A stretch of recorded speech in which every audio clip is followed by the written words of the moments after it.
The boys basketball team has been on fire as they have won back-to-back home games against Pembroke Pines Charter and Coconut Creek.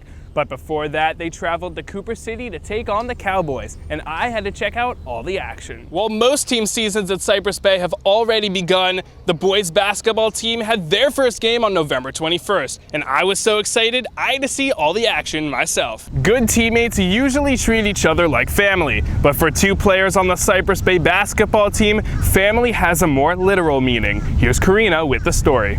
When most people think of sports, they think of sports with goals or bases, but Alex caught up with one kid who does a different type of sport. The team now has a 7-game winning streak. Speaking of winning, the girls basketball team has won all but 2 games this season, and they hope to keep it that way as they faced off against Pembroke Pines Charter, and Nicole was there with the coverage. Boys lacrosse and both water polo teams had games this past week, but none of them could get the win. I probably sound like a broken record, but it was another amazing year in Cypress Bay sports, and I can't wait for the next great player to make their mark on the Bay. It just might be you. After winning the state championship last year, the boys soccer team hope to continue this year's winning streak against JP Taravella High, and Ethan covered all the action. So I decided to rank my 3 favorite plays from my time here, starting with number 3. That prompt was sports parents' behavior, which is good considering 2 of us are former athletes. As well as being the sports anchor and the sports producer for Aftershock, I've also been the sports commentator for our live broadcasts.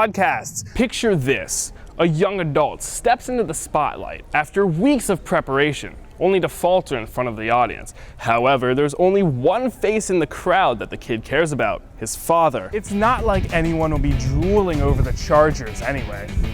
Guys, stop! So being a good sportscaster requires lots of preparation, a steady but entertaining voice, and of course, lots of knowledge about sports. So I have a clip that I'm going to show students at the Bay to see if they have what it takes to be a sports commentator. I hope you guys stick to your day jobs if you have some, because you guys should stay as far away from sports commentating as you possibly can. That's all for this week's sports. I'm Zach Cohen, CBTV Sports. I'm Zach Cohen, CBTV Sports. I'm Zach Cohen, CBTV Sports. For the last time from Cypress Bay Television, I'm Zach Cohen, CBTV Sports.